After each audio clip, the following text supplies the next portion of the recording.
siang untuk kita semua. Jadi teman-teman, di sini kami membuat video yaitu untuk mempresentasikan bahwasanya kami di sini mau membuat yaitu rancang membangun dan implementasi sistem informasi TAS Pro berbasis CRUD untuk manajemen tugas, di mana video ini untuk memenuhi tugas mata kuliah rekayasa perangkat lunak.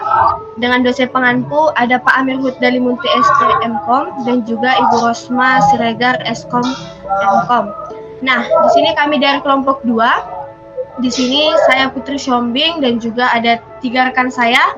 Ada Erik Ariel Joshua Pardede, ada Oriza Sativa, dan juga yang terakhir ada Yos Fernandes Purba. Nah, pada saat ini kita mengetahui bahwa dalam era digital saat ini pengelolaan tugas yang efektif menjadi sangat penting, baik dalam lingkungan kerja, pendidikan, maupun kehidupan sehari-hari. Banyak orang dan organisasi menghadapi tantangan dalam mengatur, memonitor, dan menyelesaikan berbagai tugas secara terstruktur dan juga tepat waktu. Ketidakstrukturan dalam manajemen tugas seringkali menyebabkan penurunan produktivitas, keterlambatan penyelesaian pekerjaan, serta komunikasi yang kurang efektif antar pihak yang terkait. Di mana seiring dengan perkembangan teknologi informasi, penggunaan sistem informasi berbasis digital untuk manajemen tugas menjadi solusi yang sangat dibutuhkan. Sistem yang didesain dengan fitur CRUD atau Create, Read, Update, dan juga Delete memungkinkan pengguna untuk melakukan pengelolaan data tugas secara mudah, cepat, dan juga real time. Hal ini mendukung transportasi, kolaborasi, dan akurasi dalam pelaksanaan tugas-tugas tersebut. Nah, untuk lebih dalamnya itu di video kali ini kami akan membahas dengan yaitu mengenai perancangan sistem. Ada nanti DVD level 0 dan level 1, ada IRD, UML yang akan dijelaskan oleh Erik, dan juga implementasi program yang dijelaskan oleh Oriza Sativa, dan juga pengujian program yaitu dilaksanakan oleh Yos. Untuk perancangan sistem, di sini saya akan serahkan kepada saudari Erik untuk menjelaskan materi ini. Untuk itu, saya serahkan kepada Erik. Baik, terima kasih kepada saya menjelaskan rancangan sistem. Yang pertama itu DFD atau data flow diagram. Data flow diagram yang kami gunakan yaitu level 0 dan level 1. Data flow diagram level 0 itu pengguna dapat melakukan aksi seperti mengelola tugas, mengubah, menghapus, memilih notifikasi, serta mengelola pengguna. Hal tersebut itu dapat dilakukan khusus pengguna admin. Lalu yang di level 1 itu terdapat 3 sub proses, yaitu manajemen tugas, lalu manajemen pengguna, dan notifikasi. Lalu aliran data juga kami menggunakan ada 3, yaitu data tugas dan pengguna masuk dan keluar dari database melalui proses manajemen. Input dari pengguna membaca proses update data dan notifikasi. Output pengguna berupa tampilan, laporan, dan status tugas dan pengguna. Lalu yang kedua yaitu IRD, yaitu entitas relationship diagram. Kami menggambarkan 3 entitas utama dalam sistem, yaitu ada users, ada task, dan juga notifications. Lalu yang ketiga itu UML atau use case diagram. Use case diagram pun kami membaginya menjadi 3, yaitu aktor sebagai admin dan employee, serta use cases admin dan use cases employee. Lalu selanjutnya kelas diagramnya juga menjadi 3 struktur kelas utama dan atributnya. Pertama itu kelas users, lalu kelas task, dan kelas notification.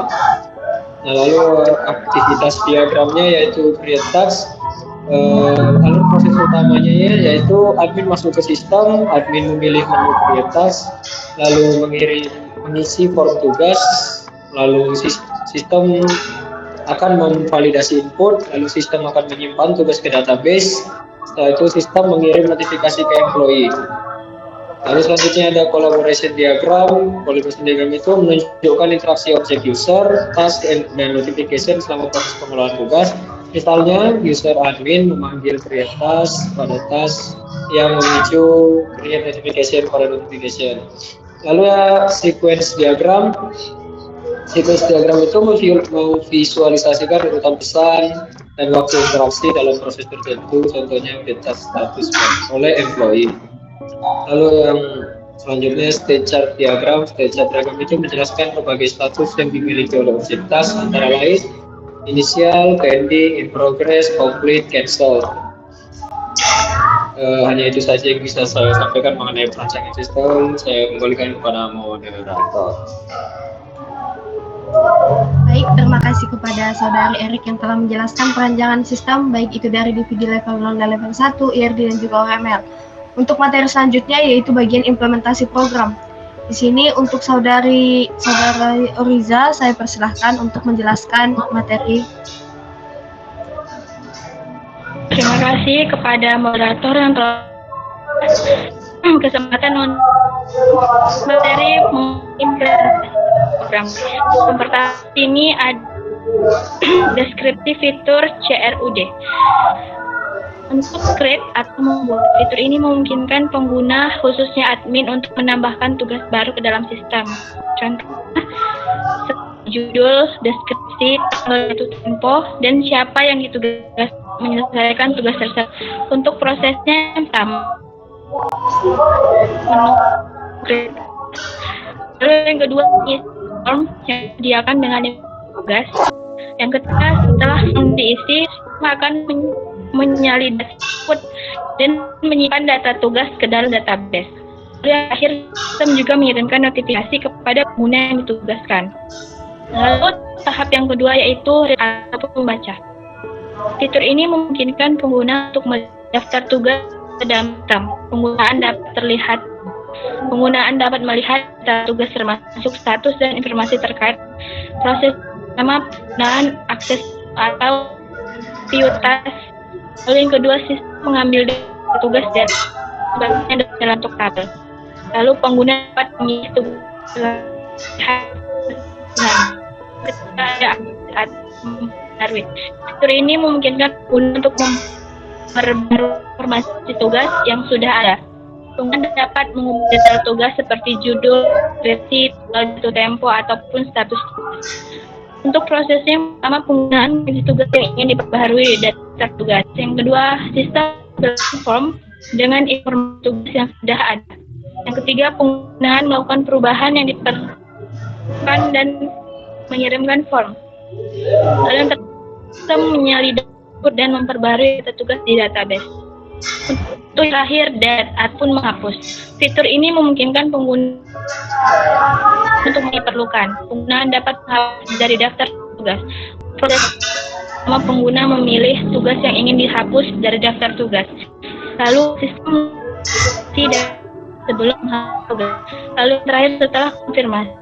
Setelah tugas memperbaharui tampilan daftar tugas. Mungkin hanya itu materi mengenai implementasi program yang dapat saya sampaikan. Saya kembalikan kepada moderator. Baik, terima kasih kepada Riza yang telah menjelaskan yaitu implementasi program. Nah, yang kita tunggu-tunggu itu yaitu dalam pengujian program.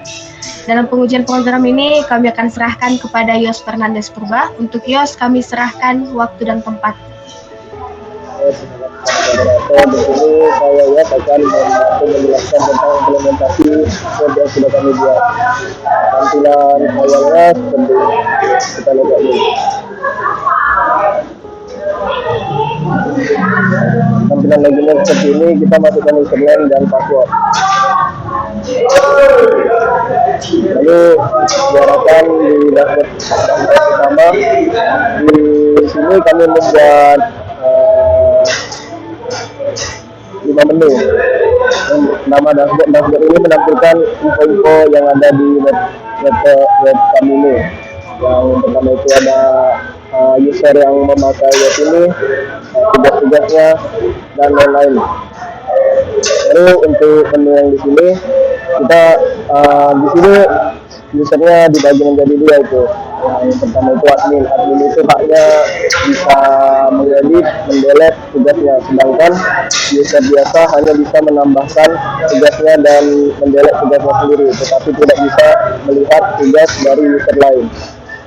Di sini kita coba untuk nama add user, kita bikin nama Erik, passwordnya Erik Jam.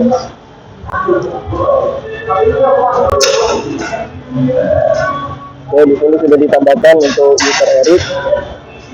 Lalu kita mencoba di menu membuat tugas.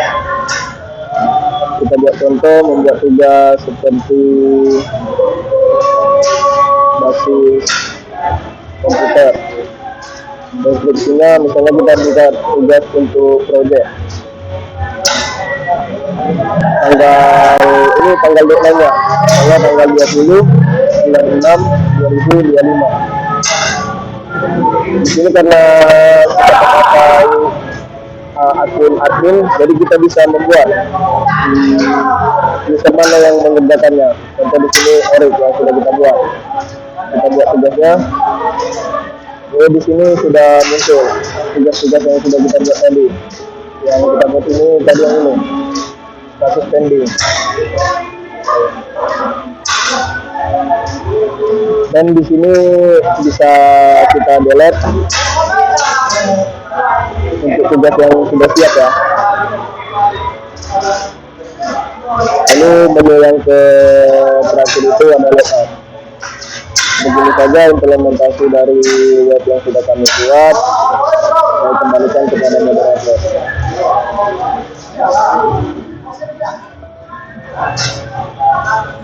Baik, terima kasih kepada Yus Fernandes yang telah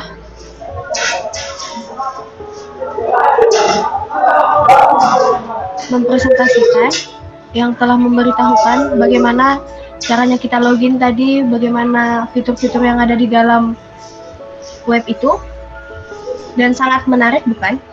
Nah, untuk itu kami akan tutup presentasi kami ini, di mana program ini merupakan sistem informasi TASPRO berbasis CRUD yang telah dikembangkan berhasil memenuhi tujuan utama dan manajemen tugas. Dengan fitur-fitur yang intuitif, pengguna dapat dengan mudah melakukan pengelolaan tugas, mulai dari menambah, membaca, memperbaharui, hingga menghapus tugas. Implementasi sistem ini juga mendukung kolaborasi dan komunikasi antar anggota tim, serta memberikan kemudahan dalam memantau proses tugas secara real-time. Selain itu, sistem ini dirancang untuk dapat diakses di berbagai perangkat, sehingga meningkatkan fleksibilitas pengguna. Secara keseluruhan, sistem informasi TASPRO ini diharapkan dapat meningkatkan efisiensi dan efektivitas dalam manajemen tugas di berbagai konteks, baik di lingkungan kerja maupun pendidikan.